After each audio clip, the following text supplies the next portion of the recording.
हाय दोस्तों, शादियाँ ये जादुई शब्द आपके दोस्तों, दूल्हा दुल्हन और सभी के दिलों में खुशियों और एक्साइटमेंट की घंटी बजा देता है ना?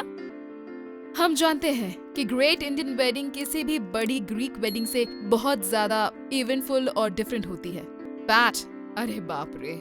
इस दुनिया में हम में से कोई भी उतना ज्यादा फैट बढ़ाना या रखना नहीं चाहता। अपने बेलीज पर, हिप्स पर, थाइज पर, आर्म्स पर, फेस पर या कहीं और पर, और वो भी परिवार के एक बहुत बड़ी शादी से पहले। पर खुद के साथ आप ऐसा क्यों होने देंगे? किसी का जोक क्यों बनेंगे? This is because of your big but. और इसी वजह से आज हम आपके सामने हैं ताकि आपको वेडिंग के लिए फिट कर सकें। अब हम मेन वर्कआउट करेंगे। आप इस तरह अपनी कुर्सी पर बैठ जाएं, जैसे आप कंफर्टेबल हो। कुर्सी के बिल्कुल किनारे पर बैठकर पीठ को कंधों से दूरी पर रखकर और घुटनों को मोड़े और एज पर बैठें। मैं जिस तरह से बैठी हूँ, आपको भी इसी तरह अपने नीज को बेंड करके बैठना है। मैं चाहूंगी कि आप एज के आसपास आएं, जहाँ से आपको लगे कि आप गिरने वाले हैं। ठीक है, हम बिना गिरे इसे कैसे कर सकते हैं? अपने हाथों को हिप के दोनों तरफ रखें, कुर्सी के ऊपर ही। अब हिप बोन्स को कुर्सी के आगे सरकाते रहें, जिस तरह से मैं कर रही हूँ, जहाँ पर आपको लगेगा कि आप सिर्फ टेल बोन से ही कुर्सी पर बैठे हैं, पर आपको डरने की जरूरत नहीं है क्योंकि आपके दोनों हाथ साइड पर हैं। इसके बाद धीरे से राउंड हो जाएं और पीछे लीन करें। चेयर को होल्ड करें जिससे आप सिक्योर महसूस करें। पीठ को इस तरह से राउंड करें, पीठ के फ्लैटनेस को पूरा गायब कर दें और चेयर को बिना झुककर और बिना लीन करते हुए जितना हो सके पीछे तक जाएं। फिर धीरे से अपने हाथों को कुर्सी से दूर ले जाएं, ऊपर अपने सामने इस पोजीशन में आए। यहाँ पर रुके, मेन रेक्टस एब्डोमिनल को वर्क कराइए। सांस लेते रहें, जितना पीछे तक आप जा सके कुर्सी को बिना छूते हुए इस पोजीशन से। थोड़ा सा राउंडेड क्रंच सामने की तरफ। सांस छोड़े, राउंड करें, सामने आए। सांस अंदर ले, पीछे जाए, पीठ को कुर्सी पर बिना टच करें। सांस छोड़े, सांस अंदर ले। बढ़िया। अगर आपसे ये हो जाए, अपने दाएं पैर को इन्वॉल्व करें, जिससे आप लोअर एब को भी इन्वॉल्व कर सकते हैं। ट्रांसवर्स एब्डोमिनल मसल, गटर या पॉन्च जिसे कहते हैं। जब आप सामने आएंगे, आपका दायां पैर भी ऊपर आएगा। पीछे जाते हुए फुट को नीचे रखें। फिर से सांस छोड़े, राउंड करें, सामने आए। सांस अंदर ले, फिर पीछे जाए। कोऑर्डिनेशन पर ध्यान दें। पैर को उठाते हुए सामने ऊपर उठें, पीछे जाते हुए पैर को नीचे ले जाएं। बढ़िया, इसे करते रहें, टाइट रखना ना भूलें। और 2 बार, एक और बार। रिलीज और रिलैक्स करें। अब ये आपके सेंट्रल एब मसल्स पर काम कर रहा था। अब आपको वेस्ट मसल्स पर भी काम करना है, जो जरूरी है। इस बार पैरों को साथ मिलाएं। कुर्सी के एज पर फिर से आ जाए, अपने हाथों का सहारा लेते हुए, जैसा आपने पहले भी किया था। अपने घुटनों को दाएं तरफ घुमाएं। पीठ फर्श से ऊपर आ सकता है। आपका बाहरी पैर इस तरह से ऊपर आ सकता है, नीचे पैर के ऊपर। जब आप पीछे जाने लगे, जैसे आपने पहले किया था, राउंड रखें, चिन को चेस्ट के करीब लाएं, एब्स को टाइट रखें, अपर बॉडी को नीचे से उल्टी दिशा में ट्विस्ट करें। इस तरह आपका लोअर बॉडी दाएं तरफ है, इसलिए आपका अपर बॉडी बाएं तरफ ले जाएगा और यहाँ से होल्ड करिए। कुर्सी को ना छूते हुए आप कुर्सी पर जितना पीछे जाएंगे ये और मुश्किल हो जाएगा, जितना ऊपर आएंगे ये और आसान हो जाएगा। इस पोजीशन से आपकी अपर बॉडी राउंड होकर क्रंच होगा और रिलीज हो जाए। सांस छोड़कर सामने आए, बैलेंस रखें, सांस अंदर लेते हुए पीछे जाएं।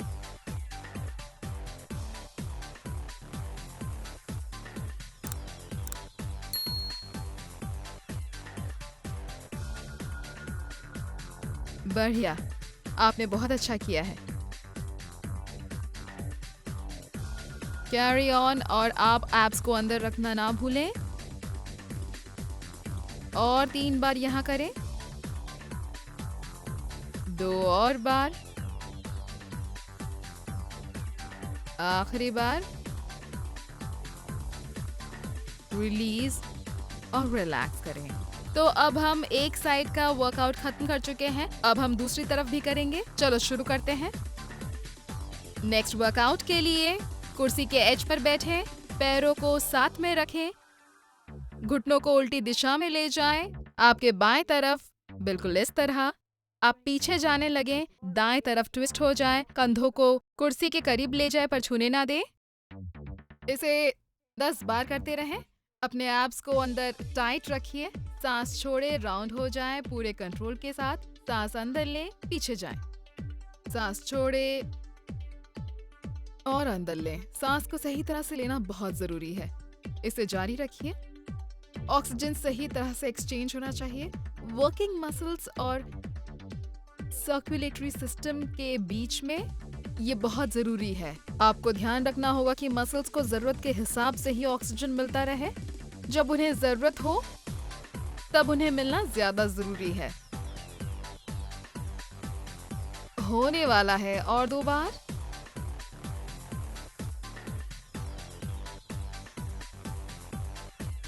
चलिए करते हैं एक आखिरी बार,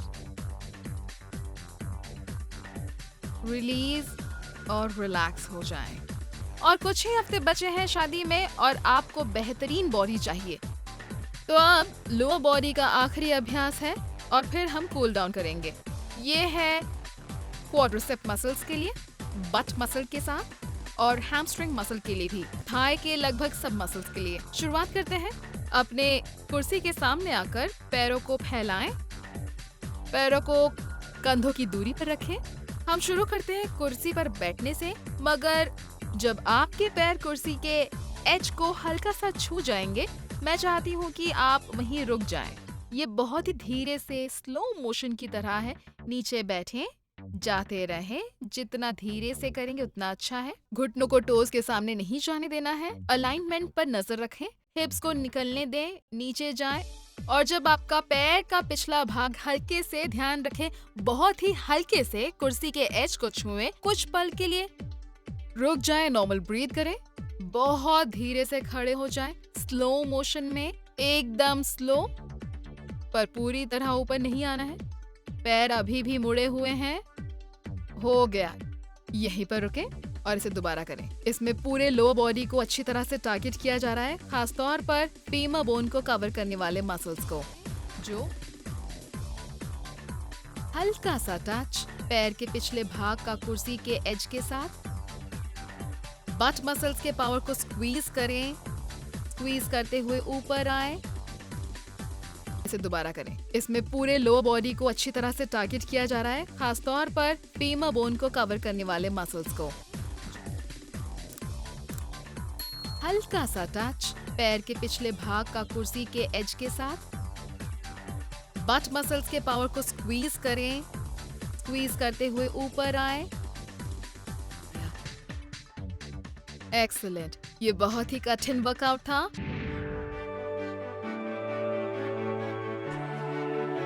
welcome to wedding with Jamuna. शुक्रिया नवाज। व्यूअर्स को मैं बताना चाहूंगी कि जमुना मेरी बहुत अच्छी दोस्तों में से एक है और वो हमारे देश में पहली है जिन्होंने स्किन केयर अवेयरनेस को स्प्रेड किया है, लीड्स और मासेस दोनों के ही बीच में। तो जमुना, आपसे थोड़ा ज्ञान लेते हैं कि स्किन के लिए क्विक फिट फिक्स क्या है, खास तौर पर जब आप कुछ ही हफ्ते दूर हैं अपने किसी खास की शादी के लिए। तो हमारी नींद पूरी नहीं होती रहता है, हम पानी ज्यादा नहीं पीते, हम भाग दौड़ करते रहते हैं। लोग इन सब चीजों को इग्नोर करते हैं, पर इन सब के बावजूद भी उनकी स्किन क्लियर और ग्लोइंग होती है। जो अंदर चल रहा है वही दिखेगा। स्किन वैसे ही दिखेगी जैसा आप मेंटली फील कर रहे हो, चाहे वो कम नींद मिलने की वजह से हो, या आप ठीक से खाना नहीं खा पा रहे हो, या आप बीमार हैं, या आपको कोई इलनेस है, या आप अच्छे से वर्कआउट नहीं कर पा रहे हैं। तो इन सब चीजों से आपकी स्किन बहुत ज्यादा रिफ्लेक्ट करती है कि आप खुश हैं या नहीं हैं। इसलिए नींद के बारे में मेरा मानना है कि सोने के लिए थोड़ा एफर्ट जरूर देना चाहिए। एक है सिंपैथेटिक सिस्टम और दूसरा है पैरासिम्पैथेटिक सिस्टम। सिंपैथेटिक सिस्टम पूरे दिन में वर्क करता है, आपके बॉडी में ब्लड सर्कुलेशन को कंट्रोल करता है, रात को पैरासिम्पैथेटिक सिस्टम सक्रिय होते हैं और वो ही पेरिफेरल सर्कुलेशन की जिम्मेदारी लेते हैं। हम अपनी नींद को इग्नोर नहीं कर सकते हैं। हाँ, तो अगर आप सोते हैं तब आपको पता चलता है कि स्किन का रिपेयर या रीजनरेशन हो रहा है, क्योंकि हमें पता है कि ताज़ा खून ही नरिशमेंट, ऑक्सीजन और वही सब फ्री रेडिकल या टॉक्सिक भी बाहर निकाल देता है जो बॉडी में बनता है, और ये एक इम्पोर्टेंट एस्पेक्ट है। दूसरा है, जब आप ज्यादा सोते हैं तो कम कॉर्टिसोल या जिसे स्ट्रेस हार्मोन्स भी कहा जाता है वो रिलीज होते हैं, जिनकी वजह से स्किन टाइटनिंग होती है, जिससे जल्दी रिंकलिंग या स्किन जल्दी ड्राई हो जाती है। तो वो कम हो जाते हैं जब आप ज्यादा नींद लेते हैं। एक और चीज, स्लीप हार्मोन या मेलेटोनिन, वो खुद ही रीजनरेशन में मदद करते हैं और वो शक्तिशाली भी होते हैं। वो स्लीप के दौरान टिश्यू को रीजनरेट करते हैं और इससे अच्छी नींद भी आती है आपको। और इसी वजह से नींद बहुत ही महत्वपूर्ण है। और हम कितने घंटे सो रहे हैं वो इम्पोर्टेंट नहीं, बल्कि हमें कैसी नींद मिल रही है वो बहुत ज्यादा इम्पोर्टेंट है। हल्की या डिस्टर्ब स्लीप में भी रिपेयर भले ही होता हो, पर पूरी तरह से रिपेयर नहीं होता जिसकी हमें तलाश होती है। वो सिर्फ REM स्लीप के दौरान ही होती है, यानी डीप स्लीप में ही होती है। इसीलिए नींद की क्वालिटी का बहुत प्रभाव रहता है। थोड़ा प्राणायाम करना, ज्यादा टीवी ना देखना, अपने कमरे को डीक्लटर करना, ध्यान रखें कि आप अपने पेंडिंग काम को शॉर्टलिस्ट करें जिससे आपको स्ट्रेस ज्यादा ना हो, जिसकी वजह से आपके नींद में प्रभाव पड़े। सो आई थिंक अगर आप अपने माइंड को थोड़ा ऑर्गेनाइज करते हैं तो मुझे लगता है कि सही अमाउंट में स्लीप लेने से सब कुछ ठीक रहेगा। हम सभी जानते हैं कि अगर हम लगातार 3 रात तक नहीं सोए तो हम शायद अच्छे नहीं दिखेंगे। बहुत बहुत शुक्रिया, ये बहुत हेल्पफुल था।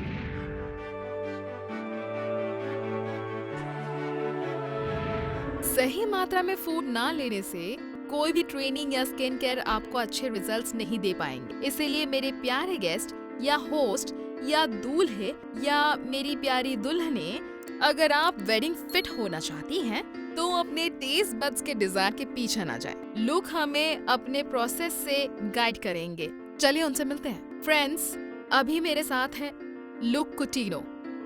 न्यूट्रिशन में इनका तजुर्बा बेहतरीन है। लुक, हमें बताइए कि कोई अपने डाइट पर ध्यान कैसे रख सकता है जब वो किसी इम्पोर्टेंट वेडिंग से बस 2 ही हफ्ते दूर हैं। ऑब्वियसली हम सब बेस्ट दिखना चाहते हैं। हमें कुछ ब्राइडल टिप्स चाहिए, जैसे हमें क्या खाना चाहिए, कब और कैसे उस बेहतरीन लहंगे में हम फिट हो सके या बन गला में हम अच्छे दिख सके। मुझे लगता है कि लोगों को अपनी गलतियों पर ध्यान देना चाहिए इससे पहले कि कुछ एडवाइस फॉलो करें। और मुझे लगता है कि ज्यादातर दुल्हन रेस्ट्रिक्टेड डाइट पर जाती हैं। कैलोरी कम करने के लिए वो कैलोरी रेस्ट्रिक्टेड डाइट्स करते हैं, और जब आपके पास सही मात्रा में कैलोरी ना हो या आपकी एनर्जी गलत मात्रा में हो और दुल्हन इस हेक्टिक शेड्यूल को मैनेज नहीं कर पाएगी क्योंकि उसे ज्यादा एनर्जी की जरूरत पड़ेगी। तो मुझे लगता है कि स्मार्ट ईटिंग करनी चाहिए और हमें मॉडरेशन करना चाहिए। आपको सही खाना सही समय पर खाना जरूरी है। आपका ब्रेकफास्ट करें, लंच करें, मिड मॉर्निंग स्नैक करें, मिड इवनिंग स्नैक करें और आप लाइट डिनर लें। और मुझे लगता है कि लोग इंडिया में आजकल डिनर में सबसे ज्यादा कैलोरीज लेते हैं। डिनर सबसे ज्यादा हैवी मील होता है, पर अगर हम इसे एकदम उल्टा कर दें, अगर हम बेहतर ब्रेकफास्ट लें, होलसम लंच लें और लाइट डिनर लें, इससे लोग आसानी से अपना वजन घटा सकते हैं बिना किसी रेस्ट्रिक्टेड डाइट पे गए। एक्सीलेंट। क्या आप हमें बता सकते हैं कि सही स्टार्चेस क्या होते हैं जो हमें लेना चाहिए, या सही प्रोटीन्स क्या होते हैं, क्योंकि इसमें बहुत ज्यादा कंफ्यूजन होता है। क्या आपको वेजिटेरियन बनना है या नॉन वेजिटेरियन बनना है वजन को कम करने के लिए? अगर आप सही अमाउंट में नॉन वेजिटेरियन खाना खाएं तो इससे कोई समस्या नहीं होगी। ये एक अलग टॉपिक है क्योंकि आजकल ज्यादातर नॉन वेजिटेरियन फूड में बहुत से हार्मोन्स और एंटीबायोटिक्स होते हैं। पर अगर वेडिंग से पहले आपको बेहतर और खूबसूरत दिखना हो तो मैं वेजिटेरियन डाइट प्रेफर करूंगा, क्योंकि वो आपके शरीर को कम एसिडिक रखते हैं। आप ज्यादा नॉनवेज खाते हैं तो आपका शरीर भी ज्यादा एसिडिक बन जाता है, आपका स्किन थोड़ा डल दिखता है, सब कुछ बदल जाता है, क्योंकि ये इनसाइड आउट अप्रोच है। जो हम अंदर डालते हैं वैसा ही हम बाहर भी दिखते हैं। अगर आप क्लीन और प्लान बेस्ड डाइट लेते हैं तो आपको बेहतर ग्लोइंग स्किन मिलेगी और आपका एनर्जी लेवल भी बेहतर रहेगा। स्टार्चेस के लिए अच्छे क्वालिटी के कार्बोहाइड्रेट्स जैसे सब्जियां, फल, आलू। मुझे नहीं लगता लोग आलू से इतना क्यों डरते हैं। आलू तभी हानिकारक होते हैं जब आप उन्हें ज्यादा तल देते हैं, पर जब आप उन्हें ट्रेडिशनल तरीके से बनाते हैं तो उनमें पोटेशियम और दूसरे मिनरल्स होते हैं, जिससे आपको बेहतर स्किन और बाल मिलते हैं और वजन भी कम होता है, और ये आपको अच्छी ऊर्जा भी प्रदान करते हैं। Lovely, thank you.